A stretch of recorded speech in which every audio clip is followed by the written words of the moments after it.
What's up? Hi, I'm Bob, and welcome back to my channel if this is a return visit. And if it's your first time, well, welcome to you. I appreciate you being here.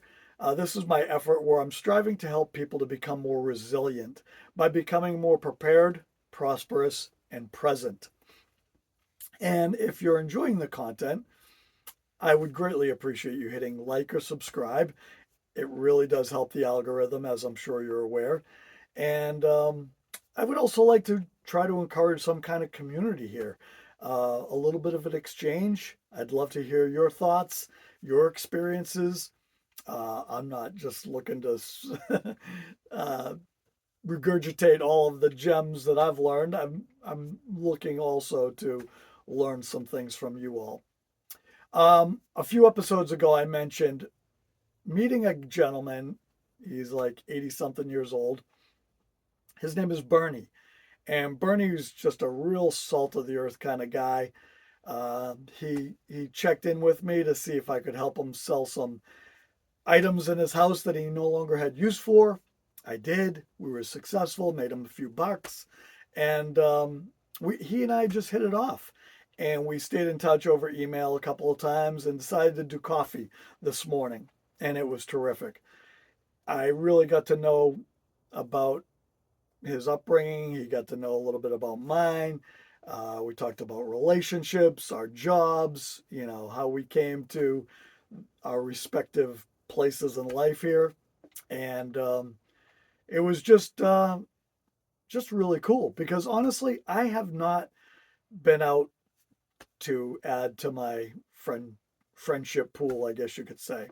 I have a few very good select friends who I've grown up with, and thankfully they're still alive. And outside of them and my wife, of course, I really am not out trying to make friends. And I think part of that is because I've been a little bit jaded by society. Um, and maybe some people are jaded by me too. I don't know. But whatever the case, meeting Bernie was really quite refreshing. And it gave me hope and got me rethinking some things in life that I hope you won't give up on making friends either. New friends, right? And it really doesn't matter what the age is, their sex, their, I don't know, anything. I mean, of course, you have to have some shared values and things in common. But other than that, if they seem like a decent person and somebody you can relate to, wow. I mean, certainly doesn't hurt to have one more friend in life, right? Well, anyway, this episode is not about friendship, actually. I'd like to talk with you about something else. So, early in my career, I worked for a paper manufacturer. I was a manufacturer's rep, and there were about 100 of us across the country. And you might even recognize the product from this manufacturer of 100% recycled paper products, including napkins. So the brown dispenser napkins that you see now, uh, they were developed by this particular company that I worked for, and it was a fun time. I mean, as much fun as you could have selling paper, right? I sound like I'm with Thunder Mifflin or something, but it was an excellent company, terrific leadership, great marketing, very progressive thinking.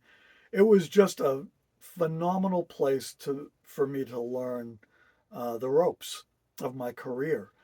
And during that time, um, they started talking about change, and we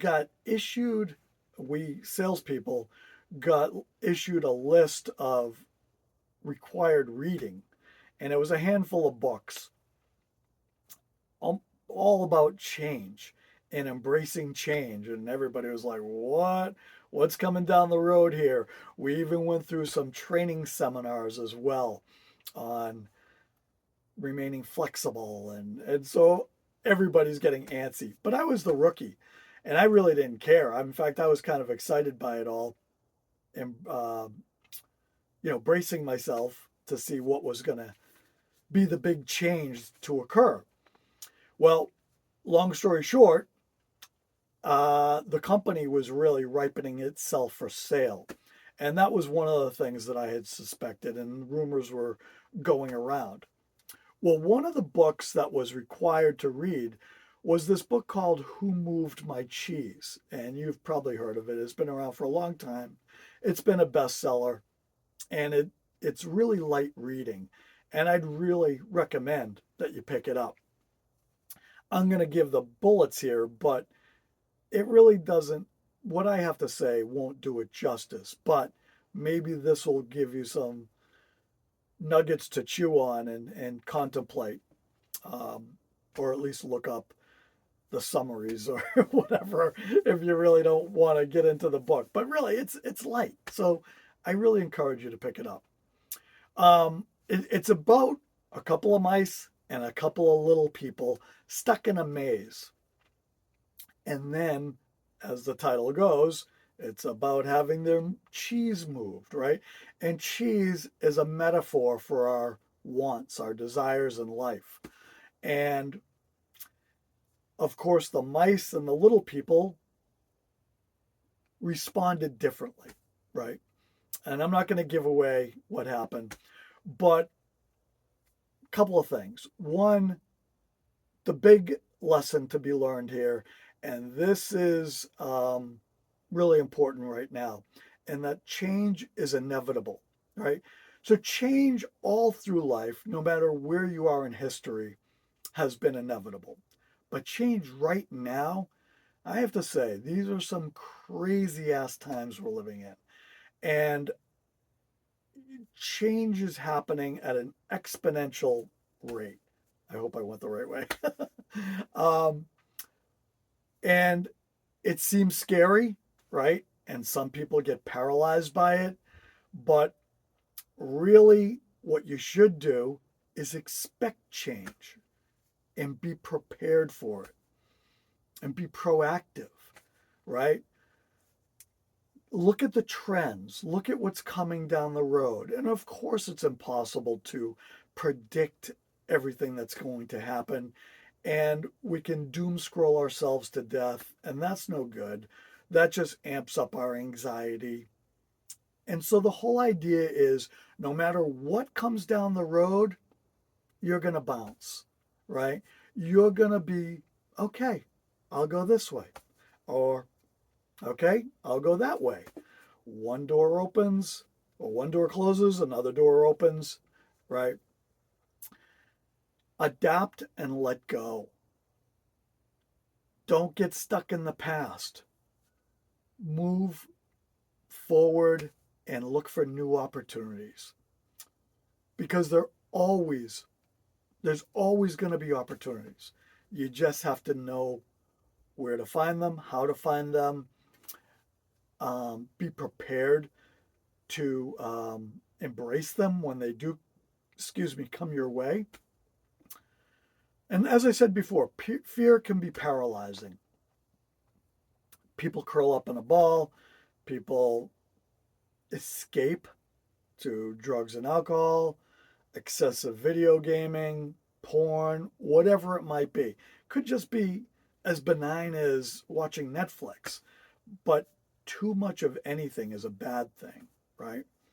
So I am a big believer in yin and yang. Have some balance in your life, everything in moderation, but look for the opportunities. Don't be afraid, because new adventures do await, no matter where you are.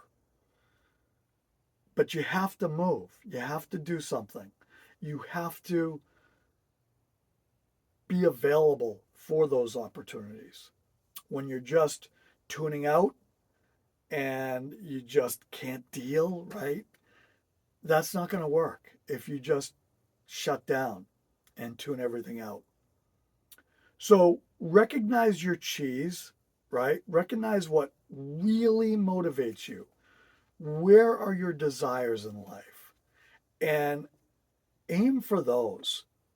And if they get moved, okay, maybe put it on the back burner. Maybe shoot for another piece of cheese that you enjoy. Again, don't let fear control you. Staying put in a cheeseless situation will do more harm. It's not good for you. You need to get out there. You need to keep your eyes open. You need to interact with people, make connections, help each other out. Visualize yourself with a new cheese when your cheese has been moved. Make up a new cheese, right? If you liked strawberry shakes before and that's no longer available, but you got vanilla, chocolate, and maybe shamrock shakes, pick one of those. Find enjoyment in one of those. It really, really will behoove you to embrace change and roll with it.